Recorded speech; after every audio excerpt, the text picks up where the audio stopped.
এসেছি আর ওইদিকে ভিড়টা দেখো। চলো ব্যাপার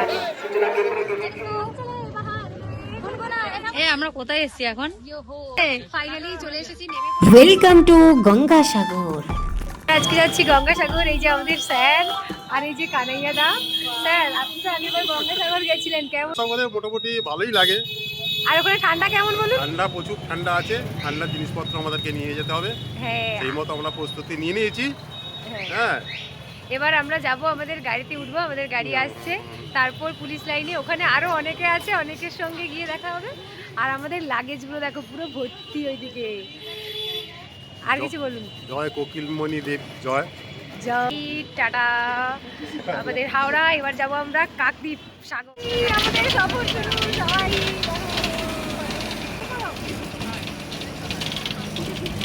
এই যে আমরা যাচ্ছি এখন সাগর।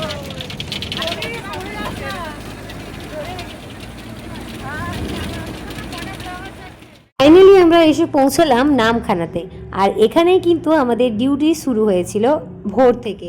আর এই ভোরের ডিউটিটা কি ছিল? Pilgrim set.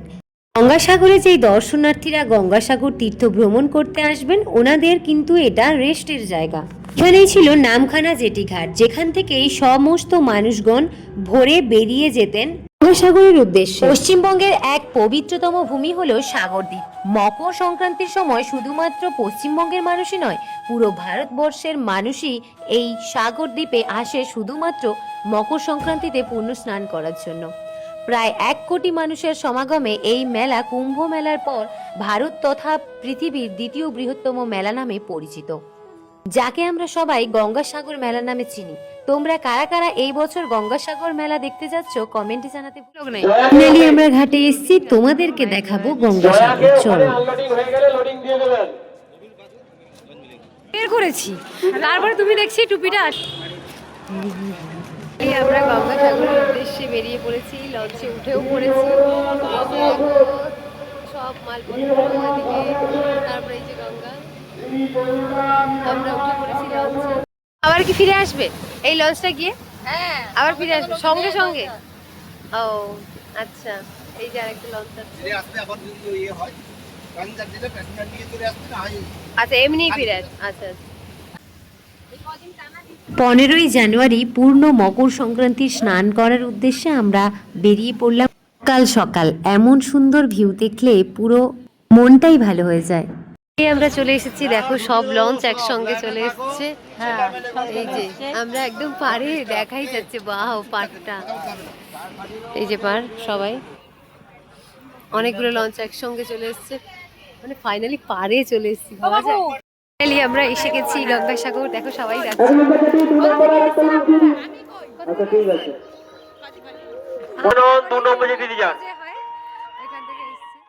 লঞ্চ থেকে নেমে আবার উঠতে হয়েছিল একটি ম্যাজিক গাড়িতে। আর তোমরা যারা কচুবেড়িয়া হয়ে আসবে তারা কিন্তু বাসে আসবে, কিন্তু কচুবেড়িয়া হয়ে আসলে অনেকটা ঘুরে আসতে হবে। তাই তোমরা যদি বেনুবন লঞ্চ ঘাটে নামো তাহলে তোমাদের অনেকটাই সুবিধা হবে। তো আমরা চলে যাচ্ছিলাম আমাদের গন্তব্যস্থলে। আর K1 বাস স্ট্যান্ডে গিয়ে তারপর পৌঁছাবে ম্যাজিক গাড়ি। আর সেইখান থেকেই কিন্তু আমরা শুরু হবে 13 কিলোমিটার হাঁটা পথ। মানে ভাবতে পারছো কতটা রাস্তা হাঁটতে হবে। আর এই মানুষগুলো কিন্তু অনেকটা রাস্তা হেঁটে ভগবানের কাছে পৌঁছেছিল কপিল মুনির আশ্রমে। সত্যি মানুষ কপিল মুনির দর্শন করার জন্য এতটাই আগ্রহ যে এত পথ অতিক্রম করে আসতে পেরেছে এখানে। আর স্নানের জায়গাতে ভিড়টা শুধু দেখো, এত মানুষের সমাগম এখানে। আর মানুষ, জানি না ভিডিওতে কতটা তুলে ধরতে পেরেছি, তবে আপনারা আসলে এখানে সত্যি অনুপ্রাণিত হতেন। এক কথায় বলবো পুরো আপ্লুত হতেন। দেখো ওই দিন 15 তারিখ মকর সংক্রান্তির পূর্ণ স্নান করতে কত মানুষের ভিড়।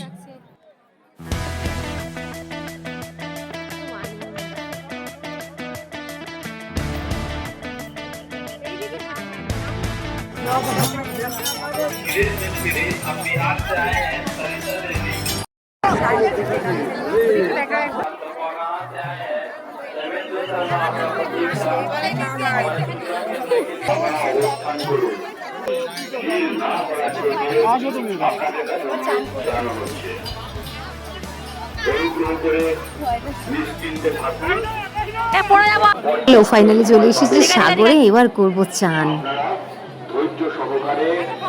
সাগরে স্নান করার আসল নিয়ম হলো প্রথমে দর্শন, শ্রবণ এবং আলিঙ্গন, চুম্বন, তারপরেই কিন্তু স্নান। আমি ফাইনালি ডুব দিয়ে দিলাম সাগরে, তারপর কাটবো সাঁতার। সাঁতরে যেমন হয়েছিল বিদ্যাসাগর পার, তেমনই আমি সাঁতরাচ্ছিলাম সাগরে, খুবই মজা হচ্ছিল। জয় গঙ্গা মা। ও বাবা, খুব ভয় লাগছে, চলে না। ফাইনালি আমরা চান করে মন্দিরের উদ্দেশ্যে রওনা হয়েছি। শুধু মন্দির যাওয়ার পথে অবস্থাটা দেখো, এত পরিমাণে ভিড় কি বলবো। এখানে যিনারা রয়েছেন ওনাদেরকে জিজ্ঞেস করে নেব ওনারা ঠিক কতক্ষণ ধরে লাইনে দাঁড়িয়ে রয়েছেন। কেমন লাগছে এত ভিড়ের মধ্যে এসে, বলো? আপনারা কবে থেকে আসছেন? কবে থেকে আসছেন? মেদিনীপুর? কোথায়? পূর্ব মেদিনীপুর কোথায়? আমার বাড়ি, হ্যাঁ আমার বাড়ি তো ভগবানপুর থানা, ওই নিমতলার দিকে। আচ্ছা হ্যাঁ জানি, হ্যাঁ হ্যাঁ। ও আচ্ছা, কবে থেকে এসেছেন তাহলে? ও আচ্ছা, এখান থেকে। আচ্ছা, মানে আজকেই এসেছেন? কালকেই? মানে হাঁটা চলা কিরকম, মানে এত ভিড়ের মাঝে দিয়ে? ও, আর কে কে এসছে?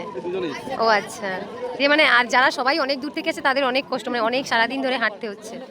ছাড়বে।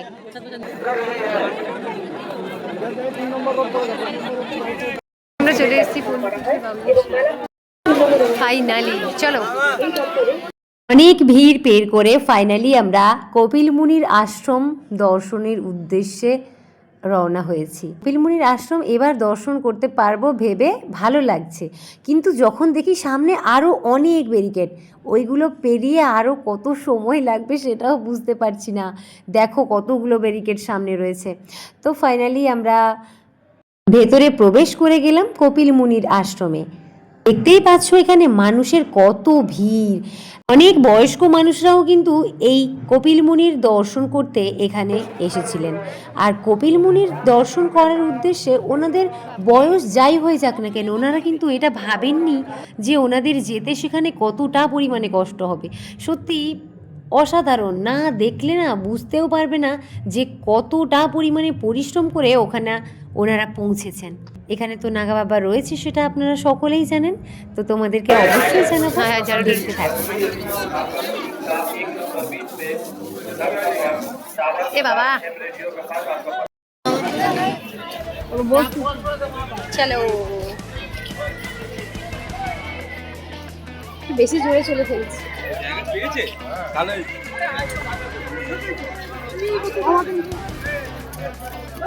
বাবা কত ঝাঁটা দিচ্ছে।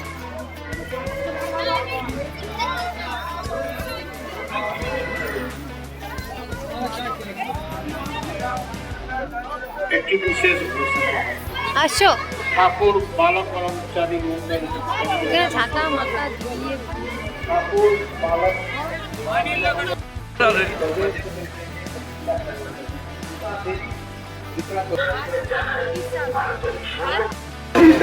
এটা কচুবেরিয়া, এইটা বাস স্ট্যান্ড।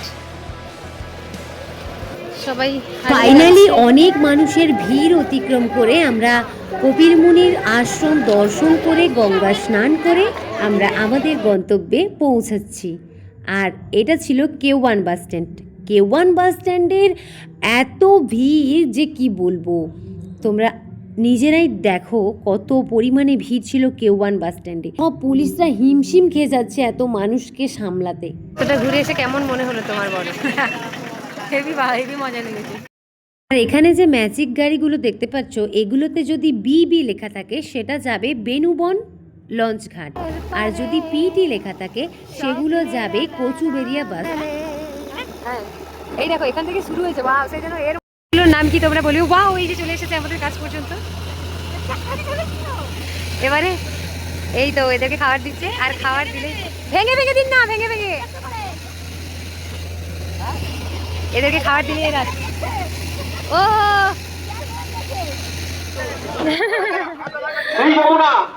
আপনি এক নাম্বার জেটিতে চলে আসুন। দেখো মহারাজ আমার 2 নাম্বার জেটিতে চলে যান। আজকে 15 তারিখ, কত ভিড় দেখো শুধু। এটা যদিও সাগর নয়, তাও কত ভিড় দেখো। এটা হচ্ছে নামখানা, ভিড়টা শুধু দেখো। ये है আমাদের হাওড়া ডিস্ট্রিক্ট থেকে। और ये है मोनिका दी जोगाचा पीएस मोनिका हेम्ब्रम। और ये है श्रावणी टुडू बाली थाना থেকে बाली पीएस। यस, ये है शिवपुर पीएस का। एलसी कौन, नाम बताओ। ये है। और हमारा ब्लॉग इधर ही खत्म, नहीं अभी नहीं, রয়েছি হাওড়া ডিস্ট্রিক্ট থেকে। এটা ছিল নামখানা জেটিঘাট। এই নামখানা জেটিঘাট থেকে তোমরা পৌঁছে যেতে পারবে একেবারেই বেনুবন লঞ্চ ঘাট। সেই বেনুবন লঞ্চ ঘাট থেকে সবাই যাচ্ছে সাগরে।